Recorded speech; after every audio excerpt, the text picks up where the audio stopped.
আমি কোনোদিনও মা হতে পারবো না। এই খবরটা শুনে আমার শাশুড়ি আমাকে পছন্দ করে বিয়ে করে নিয়েছে।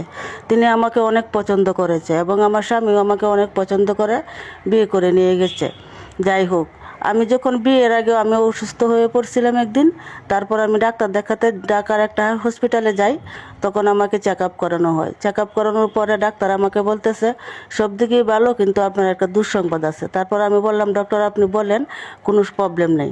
তারপর উনি বললেন যে আমি কখনো মা হতে পারবো না। এই খবরটা শুনে আমার তো মাথায় আকাশটা ভেঙে পড়ে গেল। কি বললো ডক্টর? আমি কখনো মা হতে পারবো না, মাতৃত্বের স্বাদ গ্রহণ করতে পারবো না, এটা কি করে হয়? আমি একটা মেয়ে মানুষ, আমি কখনো মা হতে পারবো না। এটা ভেবে ভেবে আমি অনেক কষ্ট পাইতেছি আর আমার বুকটা দুঃখ দুঃখ পাইতেছে। আমি এই খবরটা কি করে শুনলাম? যাই হোক, আমি এইভাবে তারপর বাসায় আসলাম। আমি একটি ছেলেকে ভালোবাসি, তার নাম রিফাত। রিফাতকে আমি ফোন করে বললাম খবরটা। বলার পর 5 বছরের রিলেশন ছিল তার সাথে আমার। তারপর সে খবরটা শুনে সে ফোনটা কেটে দিল। কেটে দেওয়ার পর সে আমাকে আর কখনো ফোনও দেয় না, মেসেজও দেয় না। আমি ওকে ফোন দিলে, মেসেজ দিলে সে বিরক্ত হয়, মেসেজের রিপ্লাই দেয় না, ফোন দিলে ফোন রিসিভ করে না। তারপর একদিন ফোন দিতে দিতে সে ফোন ধরলো। সে বললো, তোমার সাথে আমার সম্পর্ক রাখা সম্ভব না, এভাবে একটা সম্পর্ক টিকে থাকতে পারে না। কারণ একটা মেয়ের যদি মা না হতে পারে জীবনে, তাহলে তার সংসার কিসের জীবন। সে আমাকে ব্রেকআপ করে দিয়েছে। যাই হোক, আমিও কষ্ট পাইছি, কারণ আমিও এটাই ভাবতেছি, আমি যখন মা হতেই পারবো না, তাহলে সে কেন আমার সাথে রিলেশন রাখবে, কেন সে আমাকে বিয়ে করবে? এভাবে আমারও কয়েকদিন কেটে গেল। তারপর আমার আবার শুরু হলো অফিসে যাওয়া, নামাজ পড়া, কাজ করা, এগুলো নিয়ে আমি ব্যস্ত থাকি। আমার অফিসের বস, মানে তিনি হলেন জিএম, উনি আমাকে প্রায় সময় খুব কেয়ার করে। আমার লাঞ্চের সময় আমাকে পানি দেয়, খাবার দেয়। এইভাবে আমার সাথে প্রায় সময় সে অনেক কথা বলে বলে আপনি অনেক ভালো, এই সে অনেক কিছু বলে। তারপর একদিন সে আমাকে বলেই ফেললো যে আমি আপনাকে বিয়ে করতে চাই। আমি বললাম, আমার লাইফে অনেক একটা অতীত আছে, সেটা তো আপনি জানেন না। সে বলল, আমি তোমার সব কিছু ঘটনা জানি, আমি সত্যিটা জেনে শুনে তোমাকে বিয়ে করতে চাই। আমি বললাম, এত বড় সত্যিটা জেনেও আপনি আমাকে বিয়ে করবেন, কেন বিয়ে করবেন? সে বলল, বিয়ের পর যে মাতৃত্ব স্বাদ গ্রহণ করতে হবে আর সন্তান হতে হবে এমন তো কোনো কথা নয়। দুজনের যদি মিল থাকে তাহলে সব কিছুই হয়। তারপর একদিন সে তার মায়ের সাথে আমাকে দেখা করানোর জন্য নিয়ে গেছে। তার মা আমাকে দেখে পছন্দ করেছে। তার মা বলল, হ্যাঁ মা, আমি তোমাকেই বউ করে আনবো। উনি অনেক ভালো, সে আমাকে অনেক পছন্দ করেছে। তারপর আমি ওনার বাড়িতে আমাকে বিয়ে করে নিয়ে যাওয়া হলো। তারপর ফুলসজ্জা রাত, খুব সুন্দর করে ফুলসজ্জা ঘরটা সাজানো হয়েছে। আমার বুকটা দুঃখ দুঃখ করতেছে আর ভয় করতেছে। আমার স্বামীর নাম ছিল সাইম। সাইম ঘরে ঢুকতেই আমার কেমন জানি লাগতেছে। তারপর সে আমাকে 2 হাত জুড়ে ধরলো, ধরে আমাকে টেনে এনে বিছানার কাছে আনলো। এনে বিছানার চাদরটা তুলে যা দেখলাম, আমি আমার পুরাই মাথাটা ঘুরতেছে। একটা বাচ্চার খেলনা। আমি বললাম যে খেলনা দেখাইলো কেন? মনে মনে এটাই ভাবতেছি।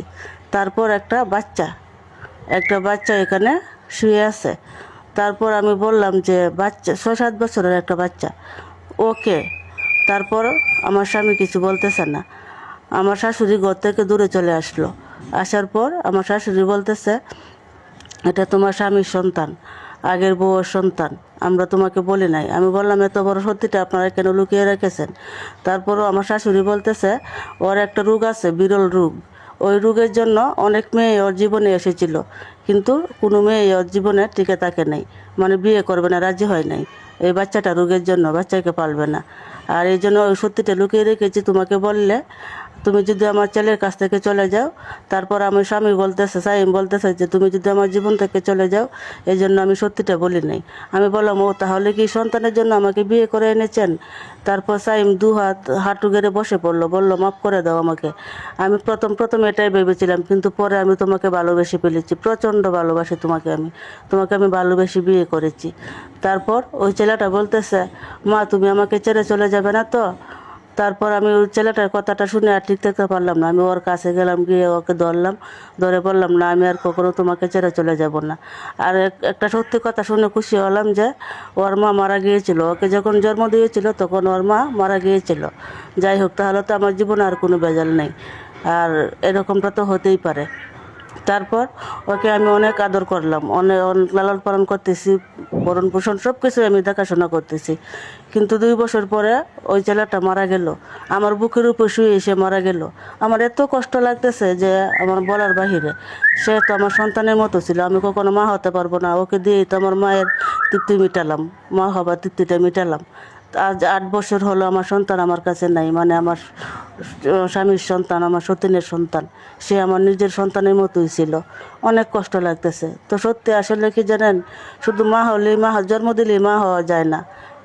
যদি আপনি ভালোভাবে তাকে যত্ন করেন, কেয়ার করেন, মন থেকে ভালোবাসেন, অন্যের সন্তানও কিন্তু সন্তান হয়ে যায়। এটা সবাই মনে রাখবেন। এই পুরো ঘটনাটা একটা আপুর জীবন থেকে নেওয়া। যদি ভালো লাগে অবশ্যই লাইক কমেন্ট শেয়ার করবেন।